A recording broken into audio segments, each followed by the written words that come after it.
દરમિયાન યાત્રાળુઓને આરોગ્ય વિષયક તકલીફ ન ઊભી થાય તે માટે વિવિધ જગ્યાએ પ્રાથમિક સારવાર કેન્દ્રો ઊભા કરાયા। ખોડીવલી સર્કલ પાસે કાર્યરત પ્રાથમિક સારવાર કેન્દ્રમાં યાત્રાળુઓને આપવામાં આવી રહી છે આરોગ્ય વિષયક સવલત। વિશ્વ પ્રસિદ્ધ યાત્રાધામ અંબાજી ખાતે ભાદરવી પૂનમના મહામેળામાં માનવ મેળામણ ઉમટતું જોવા મળે છે। ત્યારે આ મહામેળામાં આવનાર યાત્રાળુઓને કોઈ મુશ્કેલી ન પડે તે માટે જિલ્લા વહીવટીતંત્ર દ્વારા વિવિધ સુવિધાઓ ઉપલબ્ધ કરાવવામાં આવી છે। મેળા દરમિયાન યાત્રાળુઓને આરોગ્ય વિષયક તકલીફ ન ઊભી થાય તે માટે વિવિધ જગ્યાએ પ્રાથમિક સારવાર કેન્દ્ર ઊભા કરવામાં આવ્યા છે। આ પ્રાથમિક સારવાર કેન્દ્ર દ્વારા યાત્રાળુઓને આરોગ્ય વિષયક સુવિધા પૂરી પાડવામાં આવી રહી છે। ખોડીવલી સર્કલ પાસે કાર્યરત પ્રાથમિક સારવાર કેન્દ્રમાં યાત્રાળુઓને આરોગ્ય વિષયક સવલત આપવામાં આવી રહી છે। ખોડીવલી ખાતે પ્રાથમિક સારવાર કેન્દ્રમાં ફરજ બજાવતા મેડિકલ ઓફિસર રાજેશ પ્રજાપતિ જણાવે છે કે ભાદરવી પૂનમના મેળામાં આરોગ્ય વિભાગ દ્વારા ખોડીવલી ખાતે મેડિકલ કેમ્પ રાખવામાં આવ્યો છે, જેમાં અમે છેલ્લા 3 દિવસથી ફરજ બજાવી રહ્યા છે। જય અંબે, મારું નામ ડૉક્ટર આશીષ પ્રજાપતિ છે। હું વડપક પીએચસી તાલુકો ભાભરમાં જોબ કરું છું એઝ અ મેડિકલ ઓફિસર તરીકે। અમને સરકારશ્રી અહીંયા ખોડીવલી કેમ્પ મેડિકલ કેમ્પમાં અમે સેવા આપીએ છીએ। 3 દિવસથી સેવા આપીએ છીએ। શરૂઆતમાં 150ની ઓપીડી રહી, પછી 300ની, આજે શરૂઆતમાં જ 350ની ઓપીડી થઈ ગઈ છે। અમારે દરેક પ્રકારના દર્દી આવે છે, અમને પ્રાઇમરી ટ્રીટમેન્ટ આપીએ છીએ। શ્વાસોશ્વાસની તકલીફ, સીઝર આવવી, બીપીની તકલીફ, એ દરેક પ્રકારના પેશન્ટો આવે છે અને તેમને જો વધારે જરૂર પડે તો અમને CDH કે SDH હોસ્પિટલમાં અમે તેમને રિફર કરી દઈએ છીએ। જય અંબે। અહીંયા DDO સાહેબ, TDO સાહેબ, પછી CDHO સાહેબ દરેક પ્રકારના દરેક સર વિઝિટ કરી દીધી છે અને તેઓ અમારી સેવાથી ખુશ છે। જય અંબે। શરૂઆતમાં અંદાજિત 150 જેટલા ઓપીડી કર્યા અને આજે યાત્રાળુઓનો ધસારો વધુ હોવાના કારણે લગભગ 350થી વધુ ઓપીડી થઈ ગઈ છે।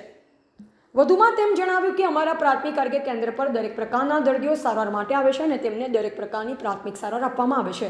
શ્વાસોશ્વાસની તકલીફ, સીઝર આવી, બ્લડ પ્રેશરની તકલીફના દર્દીઓની સારવાર માટે આવે છે। જો તેમને વધારે તકલીફ જણાય તો અમે CDH કે SDHF હોસ્પિટલ રિફર કરીએ છીએ। આ પ્રાથમિક સારવાર કેન્દ્રમાં સારવાર મેળવનાર દર્દી ઠાકોર જસપાલસિંહ જણાવે છે કે અમે રાધનપુરથી અંબાજી દર્શન માટે આવ્યા અને વરસાદમાં પલળવાના કારણે શરદી ખાંસી થઈ તેમજ પગ વધુ તૂટતા તો અહીંયા અમે સરકારશ્રીના આરોગ્ય કેમ્પ ખાતે આવ્યા અને તેમને મને ઇન્જેક્શન અને ટેબ્લેટ આપ્યા, જેનાથી મારા શરીરમાં ઘણી રાહત થઈ છે। ઠાકોર જસપાલસિંહ કનુભાઈ છે, અમે રાધનપુરથી આવ્યા છીએ અને મને થોડુંક શરદી ખાંસી વરસાદમાં પલળવાના લીધે થઈ હતી અને પગ દુખતા હતા, તો અહીં સરકારી કેમ્પમાં આરોગ્ય કેન્દ્રમાં અમે આવ્યા અને અહીંયા આગળ મને ઇન્જેક્શન આપ્યું અને ટેબ્લેટ આપી, જેનાથી મારા શરીરમાં ઘણી રાહત છે અત્યારે।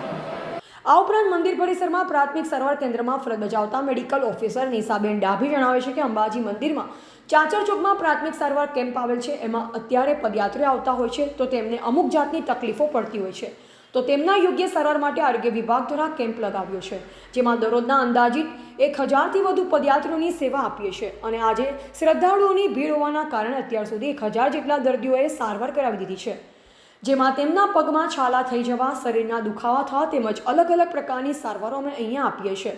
સાથોસાથ અત્યારે વધુ ગરમી હોવાના કારણે લોકોને ચક્કર આવવાની ઘટના વધુ બને છે, જે માટે પ્રાથમિક સારવાર પણ આપીએ છીએ અને વધુમાં જરૂર પડે તો અમે SDHમાં રિપોર્ટ કરવા માટેની પણ વ્યવસ્થા કરેલ છે।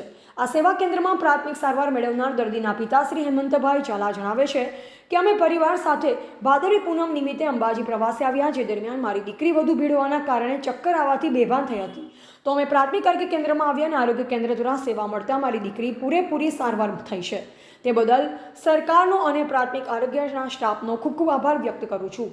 હું ડૉક્ટર નિશા ડાભી, અહીંયા અંબાજી મંદિર ચાચર ચોકમાં અમારો પ્રાથમિક સારવાર કેમ્પ આવેલો છે।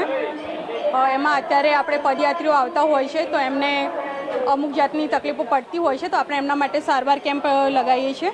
તો એમાં આપણે દિવસના 1001 પદયાત્રીઓની સેવા આપીએ છીએ અને આજથી તો પદયાત્રી વધારે છે, તો અત્યાર સુધીમાં જ 1000 જેક લાભાર્થીઓ લાભ લઈ લીધો છે આજના દિવસમાં, અને જેમાં એમને પગમાં છાલા થઈ જવા, શરીરના દુખાવા છે, પગના દુખાવા છે, ગમે તે વાગી જવું એવી સારવાર આપીએ છીએ ડ્રેસિંગની। અને એની સાથે સાથે અત્યારે ગરમી છે તો ચક્કર આવી જવાની પબ્લિકને તકલીફ વધારે રહે છે, તો એના માટે આપણે પ્રાથમિક સારવાર આપીએ છીએ। પાઇન્ટની જરૂર હોય તો લગાવીએ છીએ અને એ લોકોને આપણે પ્રાથમિક સારવાર આપીને અહીંયાથી કાઢીએ છીએ અને જરૂર પડે તો આપણે SDHમાં રિફર કરવા માટેની વ્યવસ્થા હોય છે। રિપોર્ટર મનુ પરમાર, સંબંધ ભારત ન્યૂઝ, દાતા, અંબાજી।